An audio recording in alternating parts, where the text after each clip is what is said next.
Hello, friends. Welcome to your motivational Gen Z and Millennial Expert podcast. I am your host. My name is Dr. Jason Wiggins, and it is great to be here today where we break down the leadership blueprint for career growth, motivation, and workplace success in today's modern working world. Before we begin this episode, I want to intentionally ask you to take one action right now. If this podcast has ever helped you gain clarity, direction, or confidence in your career, I want you to share it with someone in your life who is quietly struggling with leadership, burnout, confusion, or workplace pressure. Because awareness is not passive. Awareness changes how you think, and how you think, how you move in your career. When you think about those changes and how you think, those changes will impact you as you move in your career. I also want to sincerely thank you for being here today. Whether you are a Gen Z professional trying to understand your real job, your first real job, or a millennial carrying leadership responsibilities while managing pressures, expectations, fatigue, your effort to understand your environment already puts you ahead of most people by listening to this podcast. And I want to remind you of something important before we begin. You are not behind. You are not failing. You are ultimately learning how systems in the workplace work. And that understanding becomes extreme power over time. Now, let's begin. Let me begin with something that may make you feel a little uneasy, uncomfortable, but it's really something many Gen Z and millennials already sense in the workplace today. Leadership is losing trust faster than it knows how to build it. Think about this. Millennials, Gen Z, from politicians to workplace bosses, leaders. Leadership is now losing trust faster than it knows how to rebuild it. And I am not talking about frustration or normal workplace stress that you feel. I am talking about a deeper shift in a perception that is happening in real time as we speak. Gen Z and millennials are still showing up to work. You're still performing. And you're still delivering results. But emotionally, many of you are no longer connected to leadership. And here is the key truth. This is not about disengagement from your ambition. It is not disengagement from any of your inconsistencies, because you are no longer trusting what leadership is stating. You are no longer trusting. And when there is a gap between their words and your reality, something predictable happens. The first is doubt. The doubt you feel because you know there's no transparency, no consistency in the message within that leader. And then after doubt comes your disengagement. This is your emotional exit long before you turn in your final resignation. But here is the motivational truth hidden inside this reality. The moment you begin to recognize that gap, something most people never develop, it's discernment. And discernment is what protects you from issues that you have and ultimately protects your long-term career goals. Now, before we talk about your workplace today, we need to understand how leadership trust is built, and then on the flip side, how it's destroyed. Because patterns repeat themselves in every generation. Maybe in a different way, maybe with different technologies. Obviously, we are much more in depth than we were 50 years ago. So we have to start thinking about how patterns continue to repeat themselves and how we can break those, break that repetition and be aware of that. Let's begin with one of the most important leadership failures in modern corporate history. And if you've never heard of it, feel free to Google the company Enron. Enron was one of the early onsets of where leadership really began to falter and ultimately fail.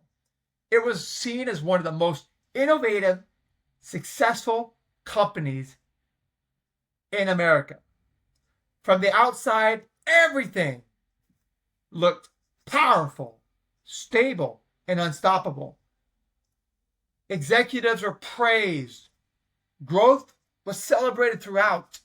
There were parties, there were excitement, there were we can't do anything wrong type of attitude. And success appeared undeniable. But internally, leadership was not managing reality. They were managing the perception of what everybody believed outside the organization. And that is where the collapse began. Kenneth Lay was the founder and long-term CEO of Enron. He was celebrated as a rock star.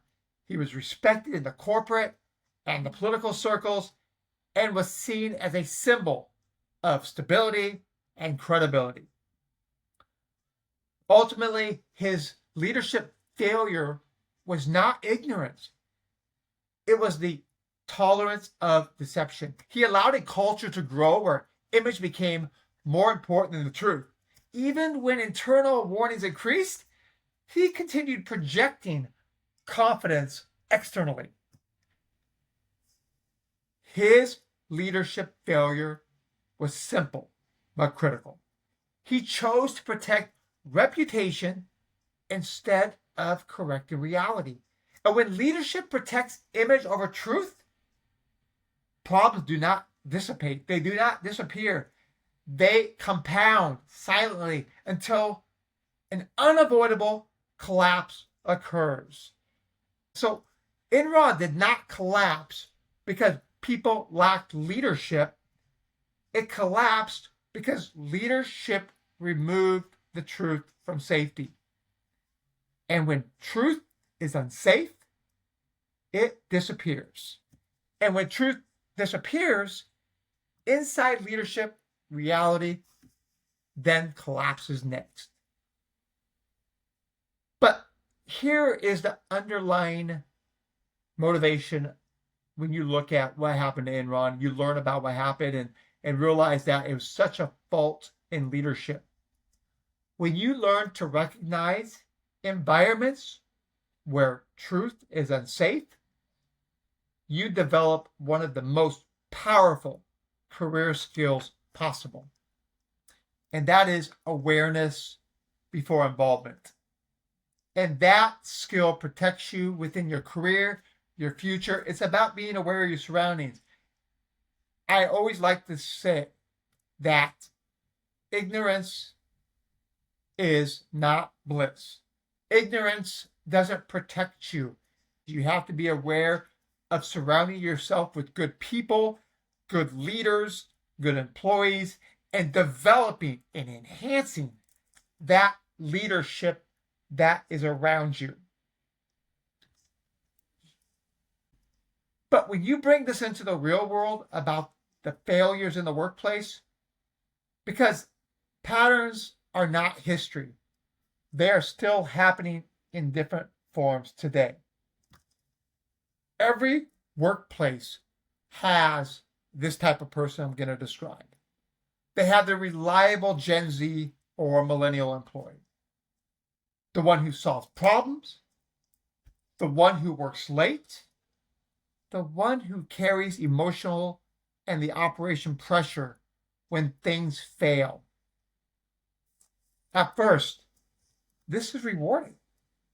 But over time, the reality of that employee, and that may be you. That may be you. And guess what? That reliability becomes your expectation within your boss's inner circle, the leadership inner circle. And then expectation becomes that silent pressure of you to continue to perform even when the people around you may not. Because you will never refuse a task. You receive more work. All that work compounds. And then you continue to perform at a consistent level. Then you're given more responsibility because you don't complain. But then at some point, you get tired, you get burned out. And here is the motivational truth. Reliability without boundaries becomes self-sacrifice instead of success. The poor leadership has now taken advantage of you because they know that you're going to rise to the occasion. They know that you're going to do what you need to do. This is structured for long-time performance when boundaries are not known as weaknesses. So eventually, you decide, I'm going to disconnect. I'm done with this. I don't feel like I'm appreciated. I feel like I'm mentally stressed. I'm emotionally stressed. And then at some point, the leadership notices that you're not performing at the level you were. And believe it or not, they begin to wonder why. That is where there's a disconnect with the leadership, with the expectations, and what happens at that point? At that point, you have a total collapse.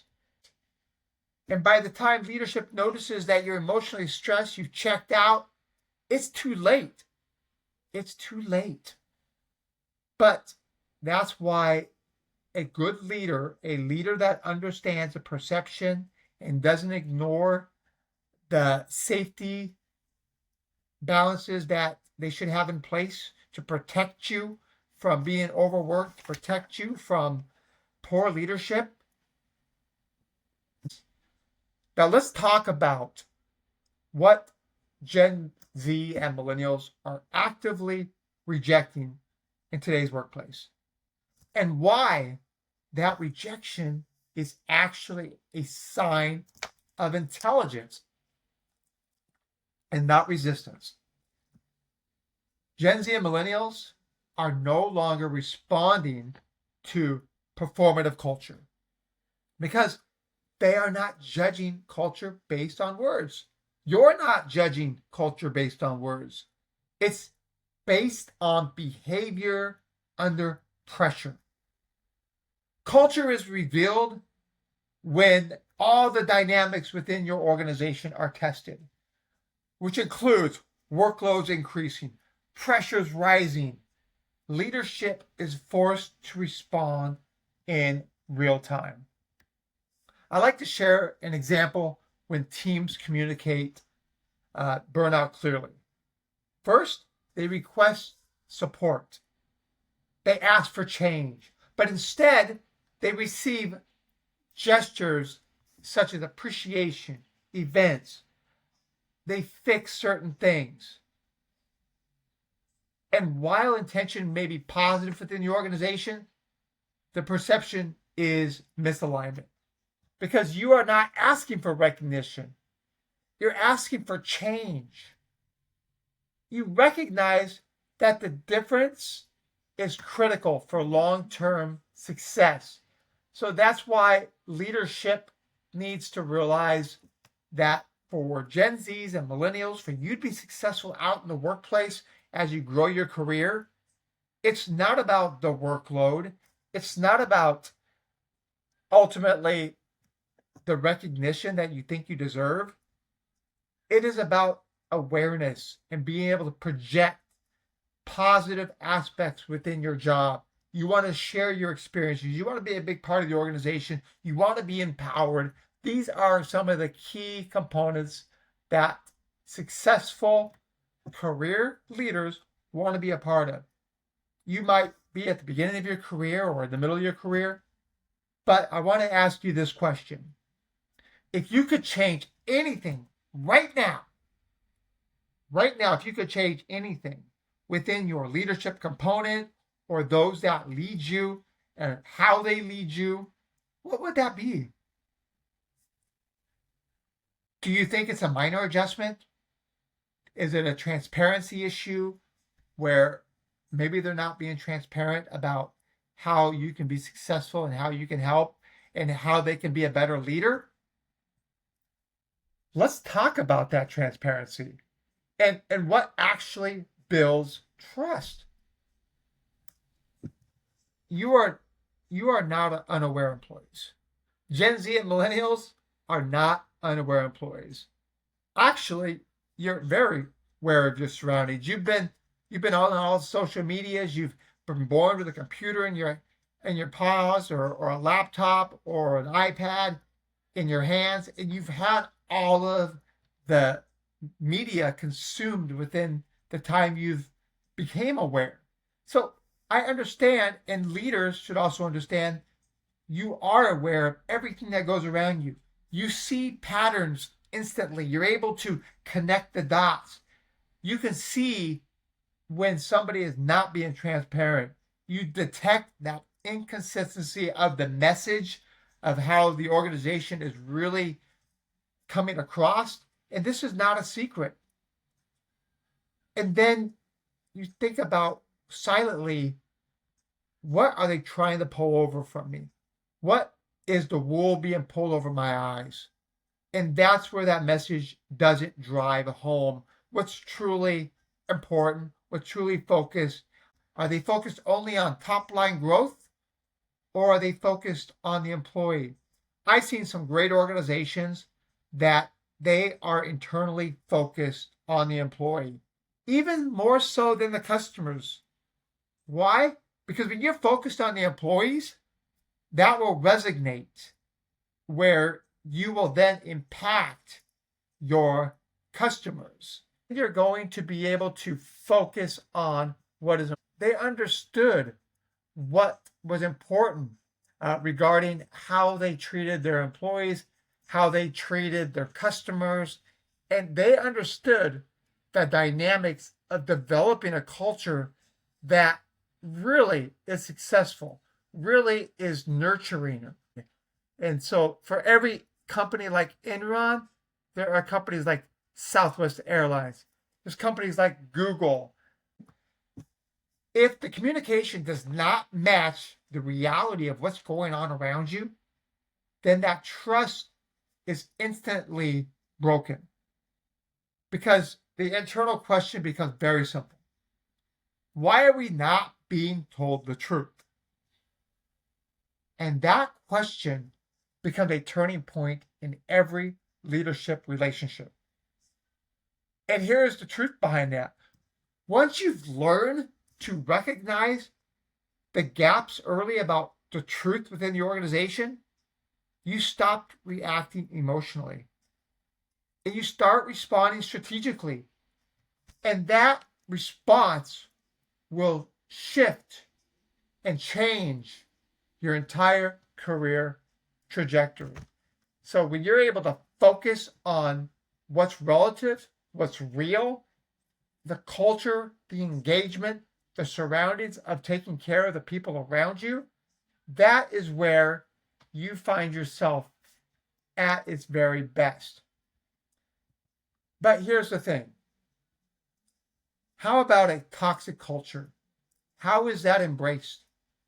Well, I can tell you right now, and you can probably agree as you listen, you are not accepting a toxic environment in the same way previous generations did.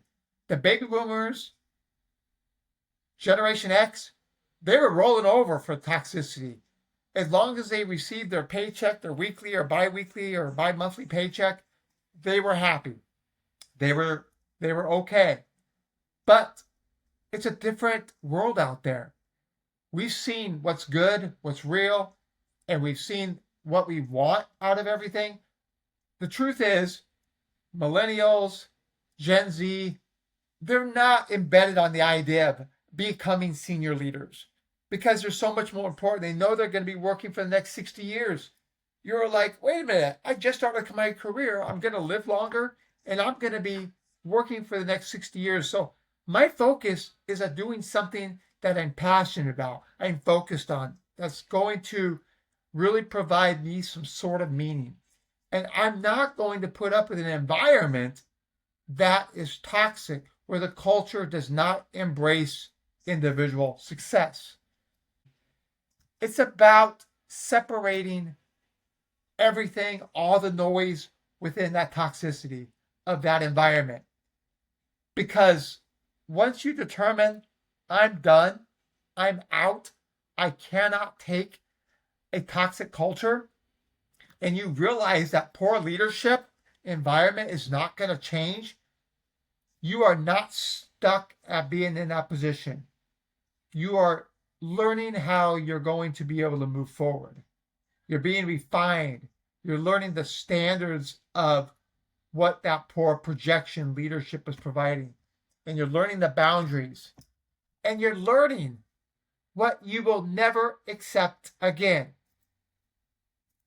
And that awareness is not just survival, it's preparation. When we talk about poor leadership, think about this for the moment. When you look back at your career or mentors you've had, what really stood out? Was it the great leadership that stood out? What did you take out of that? So as you continue to focus on your career and be successful in whatever you're doing, what are some of those key elements that you took out of those situations? How can you change a poor situation now and then transfer that into something that's going to help you become successful in a similar situation? How are you going to respond? That is the learning experiences that we have over time. And that's why experience counts in so many ways. A lot of times you see senior leaders as they get older. It's not because they continue to have this great found knowledge. It's about the experiences that they've had before that have put them in that leadership position. And that's where your focus can really transform, to make sure you're transparent to your team, you're developing a good culture, and you're embracing and engaging your employees. Your employees are the number one thing besides your customers. Or you can take it vice versa. But if you're taking care of your employees, who will then take care of your customers at the highest degree. So Gen Z and millennials are no longer tolerating the environments in the same way previous generations did. And that is going to be important as you continue to move forward. So in this episode, it's about not letting you fall down that rabbit hole when it comes to accepting poor leadership. You know, if you feel like this has made an impact on you, share it with someone who needs that clarity. Share it with someone in leadership who needs awareness. So becoming aware is the first step towards transformation. So share it with someone in leadership who needs that awareness.